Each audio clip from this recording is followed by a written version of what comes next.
Soyez immobile et sachez que vous êtes, que cette immobilité est votre réalité. Neville Goddard. Faites une pause. Laissez ces mots s'imprégner en vous. Se pourrait-il que tous ces efforts, toute cette lutte, tous ces efforts désespérés pour être meilleur, n'aient jamais été nécessaires? Se pourrait-il que le simple fait d'essayer de vous améliorer ait été le plus grand obstacle à vos propres manifestations? Aujourd'hui, je vous invite à embrasser une vérité radicale. Vous n'avez rien à réparer. Vous n'avez rien à ajouter. Vous êtes déjà la personne capable de vivre vos rêves les plus fous. On vous a simplement appris à l'oublier. Vous voyez, nous vivons dans un monde qui glorifie l'agitation, qui prêche l'évangile de l'auto-optimisation sans fin. Il vous dit que si vous ne vous améliorez pas constamment, si vous ne produisez pas constamment, si vous n'en faites pas constamment plus, vous êtes à la traîne. Et vous l'avez cru parce qu'on vous l'a appris. Mais si je vous disais que cette pression incessante pour vous améliorer n'est pas du tout votre choix personnel, et si elle avait été plantée là, nourrie par des forces bien plus grandes et plus froides que vous ne l'auriez jamais imaginé? Dans les prochaines minutes, nous allons dévoiler les mécanismes derrière cette illusion. Nous allons voir comment les systèmes économiques, les agendas politiques et les récits culturels ont fabriqué le sentiment même que vous n'êtes pas assez bien tel que vous êtes. Et plus important encore, nous reviendrons à la vérité que Neville Goddard a exprimée si clairement. La manifestation n'est pas une question de se réparer. La manifestation est l'art de supposer que vous êtes déjà ce que vous désirez être. Comme l'a dit Neville, vous vous élevez à un niveau d'être supérieur en le revendiquant, et non en le méritant. Aujourd'hui, vous vous souviendrez comment revendiquer votre pouvoir, sans effort, sans permission, sans délai. Alors, pendant que vous écoutez, restez ouvert, ressentez le frémissement de votre propre être, et demandez-vous tranquillement, si je n'avais besoin de rien changer, si je pouvais créer simplement en étant, qu'oserais-je revendiquer tout de suite? Commençons. Faites une pause et réfléchissez. Lorsque vous ressentez l'envie de vous améliorer, d'où vient cette impulsion? La plupart pensent que c'est leur propre volonté, leur propre ambition noble qui les pousse en avant. Mais si vous écoutez plus attentivement, vous remarquerez peut-être que cette voix n'est pas vraiment la vôtre. On vous l'a inculquée. Elle a été façonnée avant que vous ayez la possibilité de choisir. Dès l'enfance, on vous a dit d'être meilleur, d'en faire plus, de réussir plus vite. Vous étiez mesuré par les notes, les performances, l'apparence et la productivité. Le succès était agité devant vous comme un prix juste hors de votre portée. L'amélioration n'était pas offerte comme une expression joyeuse de la vie, mais comme une condition d'acceptation. Neville a mis en garde contre ce piège lorsqu'il a dit « Ne cherchez pas de signes. Les signes suivent. Ils ne précèdent pas. » Le monde vous apprend à chasser les signes de succès, à rechercher des preuves externes que vous êtes digne. Mais votre véritable pouvoir créatif ne dépend pas de preuves. Il dépend de l'hypothèse. Ce que vous appelez « choix » n'est souvent rien de plus qu'un conditionnement. Comme un cheval dressé à courir vers une ligne d'arrivée mobile, vous croyez choisir de faire la course. Vous ne faites que répéter ce qu'on vous a appris à croire nécessaire. Imaginez un jardin où la graine croit qu'elle doit se démener et peiner pour devenir un arbre. Elle ne sait pas que toute sa destinée est déjà en elle. Elle doute de la force vitale qui est déjà plantée à l'intérieur de son être. On vous a appris à douter de vous-même de la même manière. On vous a appris à croire que le pouvoir, la liberté et la valeur doivent être gagnés par un travail constant.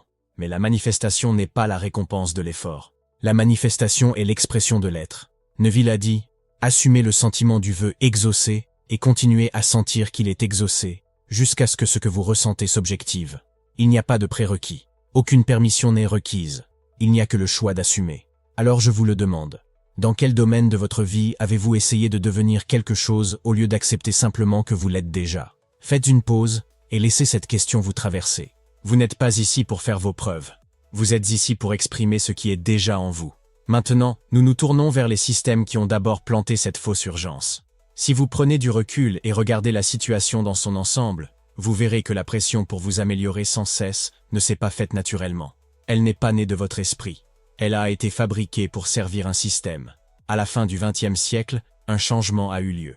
Les systèmes économiques ont été remodelés sous la bannière du néolibéralisme, une philosophie qui plaçait sa foi dans les marchés libres, la privatisation et la déréglementation. Selon cette nouvelle façon de penser, la société n'était plus considérée comme un tissu de relations et de soutien mutuel. Elle a été réimaginée comme un marché où chaque individu doit se battre pour sa survie. On ne vous a pas demandé qui vous souhaitiez être. On vous a dit ce que vous deviez devenir pour maintenir votre valeur marchande. Et ainsi, discrètement, la logique du marché s'est infiltrée dans la logique du soi. La productivité est devenue la moralité. L'efficacité est devenue la vertu. Le succès est devenu la preuve de la valeur. Neville a enseigné, cessez de vous mesurer à quoi que ce soit d'extérieur à vous. Supposez que vous êtes ce que vous voulez être, et laissez le monde le refléter. Mais le monde qui vous entoure vous a appris à faire le contraire. Mesurez constamment, doutez constamment, cherchez des preuves avant de croire. Imaginez un monde où un arbre doit produire un certain nombre de feuilles pour être considéré comme précieux. Imaginez l'anxiété qu'il ressentirait chaque printemps, comptant ses propres branches, doutant de son propre droit d'exister. On vous a fait vivre sous ce genre de pression. La course à l'auto-optimisation n'est pas une ambition personnelle. C'est un conditionnement systémique. On vous a demandé de vous traiter comme un produit, en vous améliorant, en vous vendant sans cesse, tout cela pour rester compétitif sur un marché qui ne récompense que quelques privilégiés. La tragédie n'est pas seulement que vous souffrez sous cette pression. La tragédie est que vous en êtes venu à croire que cette souffrance est normale, voire noble. Mais Neville vous rappelle, vous n'êtes pas un produit, vous n'êtes pas un atout, vous êtes l'imagination elle-même, créant la réalité non pas par l'optimisation, mais par l'hypothèse. Alors je vous le demande maintenant. Quelle partie de vous-même avez-vous traité comme des projets à réparer plutôt que comme des vérités à incarner? Respirez cette question. Ce que vous cherchez ne se gagne pas par la compétition. Cela se révèle par votre volonté de croire que vous êtes déjà ce que vous désirez être. Nous allons maintenant voir comment ce système a été délibérément construit. La transformation de la vie humaine en une compétition d'individus isolés n'a pas été un développement organique. Ce n'est pas le déroulement naturel de l'histoire. C'est le résultat de politiques délibérées, de messages stratégiques et du lent conditionnement des systèmes de croyances au fil des décennies. Pour comprendre à quel point l'idée d'auto-optimisation a infiltré votre esprit, vous devez d'abord voir comment elle a été semée dans le tissu de la société. Au lendemain de la Seconde Guerre mondiale, de nombreuses nations ont adopté des modèles économiques qui privilégiaient le bien-être collectif. Soins de santé publique, droits des travailleurs, filets de sécurité sociale. L'objectif était de reconstruire les sociétés dévastées par la guerre et d'empêcher le retour des inégalités extrêmes qui avaient alimenté l'instabilité. Pendant un certain temps, il a semblé que l'humanité s'orientait vers un monde plus compatissant. Mais dans les années 1970, des fissures ont commencé à apparaître. Les crises économiques, l'inflation et les troubles politiques ont ouvert la voie à de nouvelles idées. Des idées qui attendèrent patiemment dans l'ombre. Ces idées n'étaient pas nouvelles. Elles avaient été nourries pendant des décennies par des économistes comme Friedrich Hayek et Milton Friedman, qui prêchaient la suprématie des marchés libres et les dangers de l'intervention gouvernementale. Selon leur vision, la société ne devrait pas protéger les vulnérables, elle devrait récompenser les plus forts. Le succès était la preuve de la vertu, l'échec était la preuve de la faiblesse. Lorsque Margaret Thatcher est arrivée au pouvoir en Grande-Bretagne et Ronald Reagan aux États-Unis, ces théories ont trouvé leur champion. Ils sont entrés au gouvernement avec une promesse de renouveau, de liberté et de prospérité. Mais la liberté qu'ils offraient était d'une nature étroite. La liberté des entreprises de croître sans contrôle. La liberté de la richesse de se concentrer au sommet. La liberté des individus d'être laissés entièrement seuls pour couler ou nager. Les impôts ont été réduits pour les riches. Les réglementations qui protégèrent les travailleurs et les consommateurs ont été démantelées. Les services publics ont été privatisés. Sous les slogans de l'autonomisation, un nouvel ordre s'est installé, qui a transféré les risques de la vie de la société à l'individu. Neville Goddard a enseigné, l'homme évolue dans un monde qui n'est ni plus ni moins que sa conscience objectivée. Lorsque vous vivez dans une société façonnée par le néolibéralisme, vous vivez dans une conscience qui a objectivé la concurrence, la rareté et le mythe de la culpabilité individuelle. Vous êtes immergé dans un système qui murmure constamment « Vous seul êtes responsable de votre succès. Vous seul êtes à blâmer pour votre échec. » La propagation du néolibéralisme ne s'est pas limitée aux politiques gouvernementales. Ces architectes ont compris que pour véritablement remodeler la société, ils devaient remodeler la culture elle-même. Les universités ont commencé à récompenser les chercheurs qui promouvaient la pensée du libre marché. Des prix prestigieux ont été créés, comme le soi-disant prix Nobel d'économie, financé non pas par Alfred Nobel, mais par une banque suédoise, pour élever les penseurs qui s'alignaient sur le nouvel ordre. Les médias, financés par des intérêts corporatifs, ont saturé le public d'histoires qui glorifiaient l'entrepreneuriat, la compétition et l'individualisme acharné. Même le langage a changé. Les citoyens sont devenus des consommateurs. Les communautés sont devenues des marchés. Les relations sont devenues des réseaux d'avantages mutuels. Partout où vous vous tourniez, on vous apprenait que votre valeur était liée à votre productivité, votre efficacité, votre capacité à rivaliser. L'esprit de coopération a été remplacé par l'esprit de compétition. L'idée qu'une société pouvait nourrir ses membres a cédé la place à l'idée que seul l'effort mérite de prospérer. Ce n'est pas un hasard si aujourd'hui, les gens se sentent plus isolés, plus anxieux et plus accablés que jamais. Vous ne faites pas que relever des défis personnels. Vous vivez à l'intérieur d'un système entier conçu pour vous faire sentir perpétuellement insuffisant. La sagesse de Neville perce ce voile. Vous êtes déjà ce que vous voulez être, et votre refus de le croire est la seule raison pour laquelle vous ne le voyez pas. Il n'a pas dit « travaillez jusqu'à ce que vous le méritiez ». Il n'a pas dit « luttez jusqu'à ce que vous le prouviez ». Il a dit « assumez-le maintenant, croyez-le maintenant, vivez-le maintenant ». Le monde qui vous entoure raconte une histoire différente parce qu'il a été construit pour soutenir une économie, pas pour nourrir votre âme. Il récompense les efforts sans fin parce que les efforts sans fin maintiennent les marchés en vie. Mais votre âme n'est pas à vendre. Votre être n'est pas une marchandise. Pensez à un grand chêne. Il ne négocie pas son droit de grandir. Il ne s'améliore pas pour gagner la lumière du soleil. Il est simplement. Il se déploie selon la vie déjà plantée en lui. De la même manière, vous n'étiez pas censé gravir une échelle invisible de dignité. Vous n'étiez pas censé mesurer votre valeur à l'aide des échelles instables du monde. Alors je vous le demande. Quelle part de vos efforts est basée sur un accord invisible que vous n'avez jamais consciemment conclu? Quelle part de votre énergie avez-vous dépensé à essayer de gagner un jeu que vous n'avez pas conçu et auquel vous n'avez pas à jouer? Respirez ces questions. La propagation historique du néolibéralisme n'est pas seulement une histoire politique. C'est l'histoire de la façon dont on vous a appris à douter de votre propre être. Mais une fois que vous voyez l'architecture de l'illusion, vous pouvez refuser de vivre selon ces termes. Neville a dit « Osez croire à la réalité de votre hypothèse et regardez le monde jouer son rôle ». Vous n'êtes pas ici pour vous adapter à un monde brisé. Faites une pause ici pendant un moment. Si quelque chose en vous commence à réaliser que la pression de s'améliorer constamment n'a jamais été vraiment la vôtre, vous vous éveillez déjà à la vérité.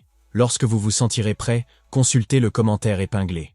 Vous y trouverez quelque chose qui vous aidera à vous déplacer encore plus fermement dans la réalité où vous ne courez plus après, mais où vous revendiquez qui vous êtes. Continuons. Vous êtes ici pour assumer un monde supérieur et pour regarder la scène extérieure se remodeler autour de vous. La propagation des idées néolibérales n'était pas seulement une question de changement de politique ou de changements économiques. Il s'agissait également d'une campagne soigneusement orchestrée pour remodeler la perception du public, pour changer la façon même dont les gens pensaient à eux-mêmes, à la société et au succès. Les champions de l'idéologie du libre marché ont compris que le véritable pouvoir réside dans la façon dont ils façonnent les croyances. Si vous pouvez influencer ce que les gens croient sur le monde, vous n'avez plus besoin de les forcer à se conformer. Ils se surveilleront eux-mêmes.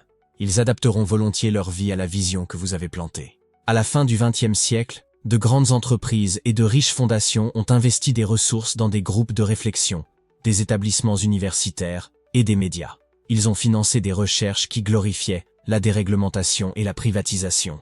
Ils ont récompensé les chercheurs qui promouvaient la concurrence comme le bien suprême. Ils ont créé des prix, des bourses et des départements universitaires entiers consacrés à la promotion du nouvel évangile économique. Même le prix Nobel d'économie, souvent considéré comme faisant partie de l'héritage original d'Alfred Nobel, a en fait été créé plus tard par la Banque centrale suédoise, fortement influencée par l'élite financière. Ce prix n'était pas une reconnaissance neutre des réalisations intellectuelles. C'était un outil pour oindre ceux dont les idées servaient les intérêts de quelques-uns. Les médias, eux aussi, ont été façonnés par ces forces. Les journaux, la télévision, les films et, plus tard, les plateformes numériques ont célébré le mythe de l'individu qui s'est fait tout seul, l'entrepreneur qui part de rien grâce à son courage et à son dynamisme. Dans le même temps, les histoires d'action collective, de solidarité et de responsabilité partagée ont tranquillement disparu de la vue du public. On vous a appris à vous considérer comme un acteur solitaire dans un marché géant, responsable de chaque succès, coupable de chaque échec. On vous a appris à croire que le besoin d'aide était une faiblesse, que le repos était de la paresse, que l'interdépendance était honteuse. Neville Goddard offre une vision radicalement différente.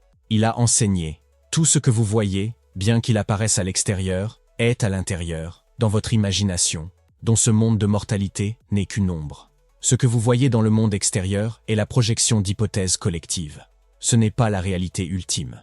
Lorsque vous croyez que le monde est un marché, vous commencez à vivre comme si votre âme devait être achetée et vendue. Lorsque vous croyez que vous êtes seul, vous vous coupez de la véritable source de la création, votre propre imagination infinie. Imaginez vivre dans une maison où tous les miroirs sont déformés, où chaque reflet vous montre plus petit, plus faible, plus désespéré que vous ne l'êtes réellement.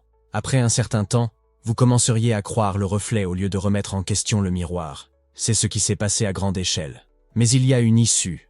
Dès que vous reconnaissez que les récits que vous avez acceptés ont été plantés et non pas nés en vous, vous gagnez le pouvoir de les rejeter. Vous gagnez le pouvoir d'assumer une vérité différente, une vérité qui ne repose pas sur la rareté, la compétition ou la nécessité de faire ses preuves sans cesse. Neville a dit « Assumez le sentiment du désir réalisé. Persistez dans cette hypothèse et elle se concrétisera. Non pas parce que le monde vous en donne la permission, mais parce que votre hypothèse remodèle le monde lui-même. » Alors, je vous pose la question. Quelles croyances sur le travail, la valeur et le succès avez-vous acceptées sans jamais les choisir consciemment? Et que se passerait-il si vous osiez choisir différemment? Ressentez cette possibilité s'ouvrir en vous.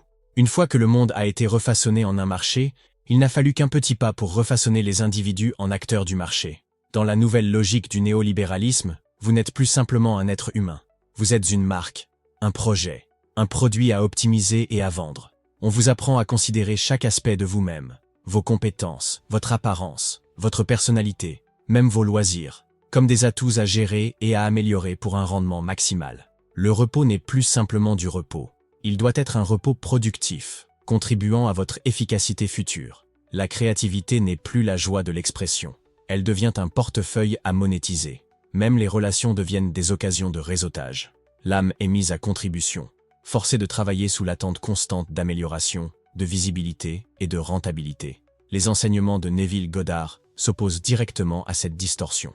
Il a dit « Le monde est vous-même projeté à l'extérieur. Demandez-vous ce que vous voulez, puis donnez-le-vous.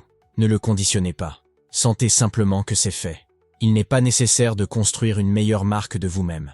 Il suffit d'assumer le sentiment de votre désir réalisé. Imaginez une rivière essayant de se commercialiser, comparant son débit à celui d'autres rivières, se présentant aux touristes, s'efforçant d'être plus efficace dans son mouvement. La rivière perdrait son essence. Elle perdrait la vérité naturelle de son être. Vous n'êtes pas ici pour vous vendre à la vie, vous êtes ici pour incarner la vie elle-même. Dans le néolibéralisme, l'identité se fragmente en projets sans fin d'amélioration de soi. Vous ne vivez jamais simplement. Vous organisez, optimisez, jouez un rôle. Chaque action devient un mouvement calculé dans un marché invisible, où votre valeur est constamment remise en question. Et pourtant, la vérité la plus profonde reste intacte. Neville enseignait que la création est achevée. Tout ce que vous désirez existe déjà comme une réalité dans la conscience. Votre tâche n'est pas de le gagner. Votre tâche est de l'assumer et de vivre à partir de cette hypothèse jusqu'à ce que le monde la reflète. La culture qui vous entoure insiste sur le fait que vous devez lutter sans cesse pour vous améliorer afin de correspondre à vos rêves. Mais votre véritable pouvoir réside dans le fait de savoir que vous êtes déjà le rêve réalisé, attendant seulement que votre hypothèse le rende visible. Posez-vous la question. S'il n'y avait pas de public, pas de marché, pas de compétition, qui vous laisseriez-vous être? S'il n'y avait pas de profil de médias sociaux, pas de curriculum vitae, pas d'échelon à gravir, qu'est-ce que vous vous sentiriez libre d'imaginer pour vous-même? Respirez cette possibilité. Le moi que l'on vous demande d'optimiser est une ombre. Le vrai moi, votre « je suis », est déjà entier, déjà suffisant, déjà rayonnant. Neville a dit « Osez croire en la réalité de votre hypothèse et regardez le monde y répondre. Vous n'êtes pas une marque, vous n'êtes pas un produit, vous n'êtes pas un acteur du marché. Vous êtes le pouvoir opérant de la conscience elle-même. À mesure que nous avançons, nous verrons le coût caché de cette mentalité de marché, l'épidémie croissante de solitude qui touche même les vies les plus prospères en apparence. Lorsque la vie est réduite à la compétition et que les individus sont considérés comme des acteurs du marché isolés, la solitude devient inévitable. La structure de la société néolibérale ne se contente pas de négliger la connexion humaine. Elle la mine activement. Les relations ne sont plus valorisées pour elles-mêmes, mais sont souvent considérées à travers le prisme de l'utilité. Les amitiés sont des réseaux, les communautés sont des marchés. Même l'amour peut être transformé en une transaction. Cet isolement profond a un coût élevé. L'Organisation mondiale de la santé a identifié la solitude comme un risque majeur pour la santé, comparant ses dangers à ceux de fumer 15 cigarettes par jour. La solitude est liée aux maladies cardiaques, à la dépression, à l'anxiété et à la mort prématurée. Pourtant, la culture reconnaît rarement cette blessure. Au lieu de cela, elle offre davantage de prescriptions pour l'amélioration de soi, encourageant les individus à réparer leur solitude en optimisant leurs compétences sociales, leur apparence ou leur intelligence émotionnelle. Une fois de plus, le fardeau est placé sur l'individu. La solution est toujours présentée comme quelque chose que vous devez accomplir seul. Mais Neville Goddard révèle une voie différente. Il a enseigné « Il n'y a personne à changer sauf soi-même ». Non pas par un effort extérieur, mais par l'acte intérieur de l'hypothèse. La véritable connexion ne se construit pas par la performance. Elle se construit par l'être. Lorsque vous assumez votre unité avec la vie, lorsque vous vous sentez déjà connecté à tout ce qui est, vous ne cherchez plus de validation en dehors de vous-même. Vous rayonnez une présence qui attire les autres à vous sans effort. Imaginez-vous assis sous un arbre dont les racines s'étendent profondément dans la terre, dont les branches s'étendent largement dans le ciel. L'arbre ne s'efforce pas de se connecter. Il est simplement, et dans son être, il devient une source d'abri, de nourriture et de vie. Vous aussi, vous pouvez vivre à partir de ce centre d'immobilité. Alors, je vous pose la question. Que ressentiriez-vous en sachant que vous êtes déjà connecté à l'ensemble de la vie? Ressentez-le, non pas comme un souhait, mais comme un fait. Dans cette conscience, la solitude se dissout. Dans cette conscience, vous vous souvenez que vous n'étiez pas destiné à rivaliser pour l'appartenance. Vous êtes né appartenant. Malgré les obstacles évidents érigés par le système, beaucoup s'accrochent à la croyance que s'ils travaillent simplement plus dur, s'optimisent de mieux ou s'améliorent plus rapidement, ils finiront par atteindre la liberté qu'ils recherchent. Cet attachement à un rêve de plus en plus inaccessible a été appelé « optimisme cruel ». L'idée que la chose même que vous espérez vous sauver est la chose qui vous maintient piégé. Les gens se blâment pour les échecs systémiques. Ils intériorisent l'épuisement comme une faiblesse personnelle. Ils considèrent le burn-out non pas comme un signal d'alarme, mais comme un échec moral à endurer davantage. Neville Goddard, cependant, offre un message de miséricorde radicale.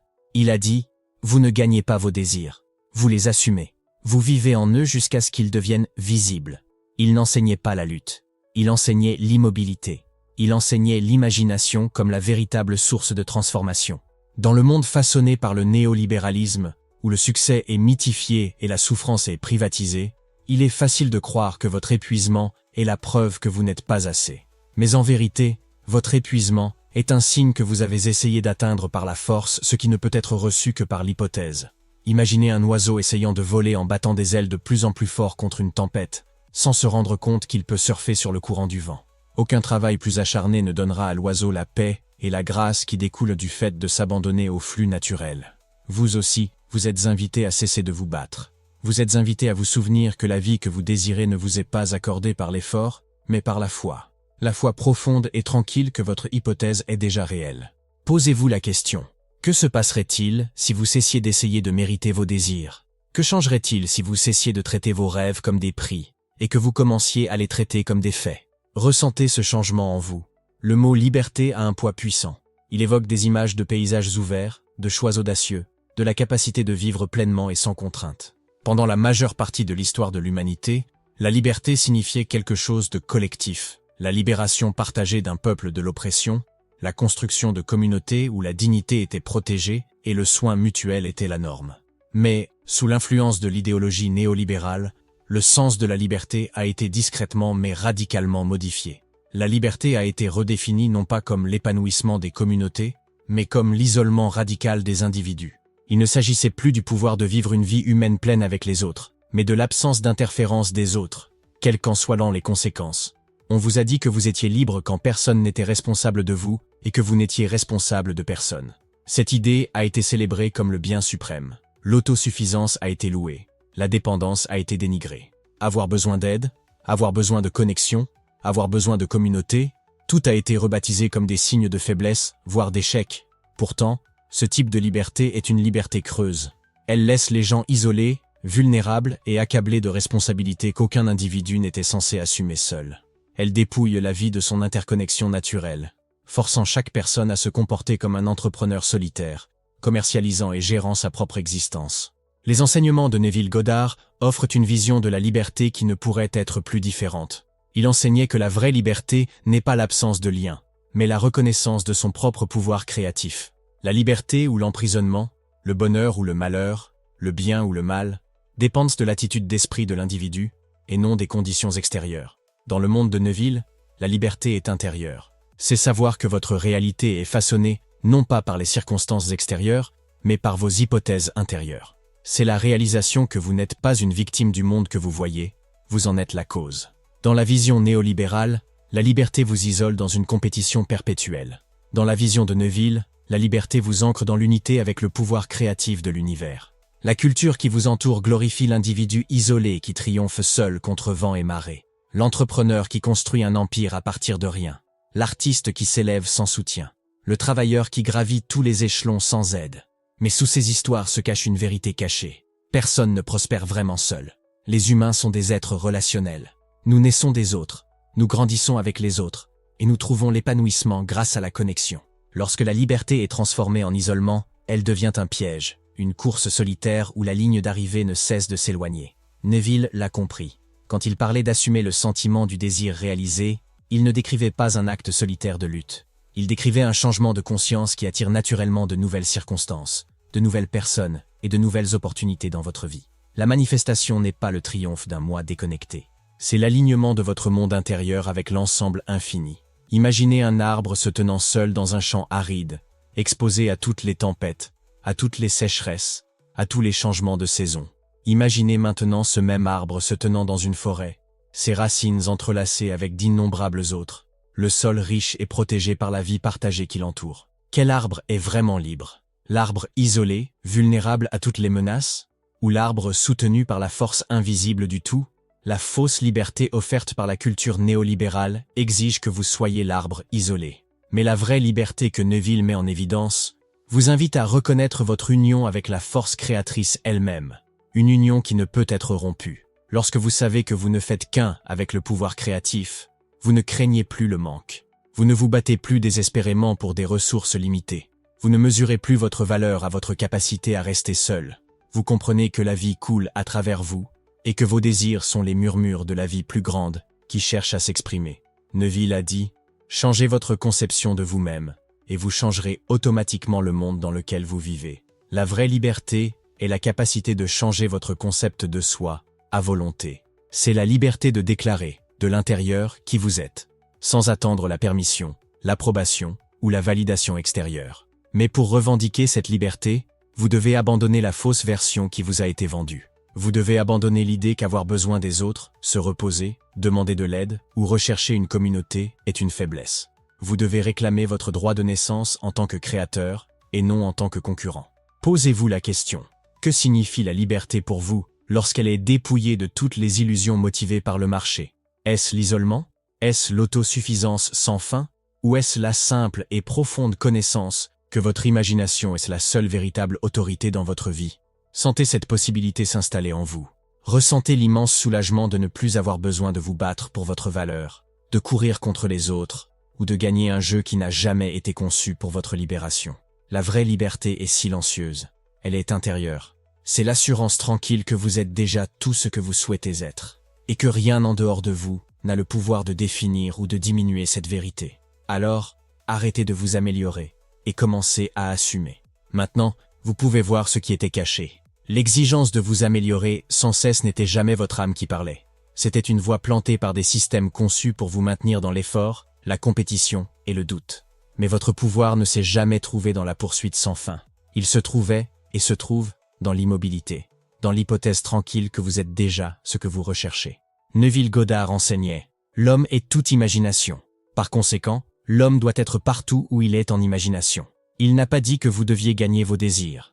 Il a dit que vous deviez les assumer, vivre à partir d'eux et les laisser se concrétiser. Vous n'êtes pas une marque à polir. Vous n'êtes pas un projet à perfectionner. Vous êtes le pouvoir opérant, façonnant votre réalité à partir des profondeurs invisibles de votre propre conscience. La liberté ne se gagne pas en grimpant plus haut. La liberté se reconnaît en restant immobile dans la vérité de qui vous êtes déjà. Aujourd'hui, je vous invite non pas à vous efforcer davantage, mais à assumer plus audacieusement. Ce soir, avant de vous endormir, entrez dans l'état de somnolence dont parlait Neville. Imaginez une scène, simple, vive, qui impliquerait que votre souhait est réalisé. Ressentez-le, doucement et naturellement, comme si c'était déjà le cas. Reposez-vous dans ce sentiment, ne courez pas après, ne suppliez pas, sachez simplement. Votre hypothèse, une fois acceptée, remodèlera le monde qui vous entoure sans effort. Vous n'avez jamais été brisé, vous n'avez jamais été en retard. Vous êtes, maintenant et toujours, le créateur de votre expérience. Commencez maintenant, assumez maintenant, vivez maintenant, comme l'être épanoui que vous avez toujours été. Et avant de partir, assurez-vous de vérifier le commentaire épinglé. Il y a quelque chose qui vous attend là-bas, quelque chose qui vous rencontrera exactement là où vous êtes en ce moment. Ayez suffisamment confiance en vous pour faire ce prochain petit pas.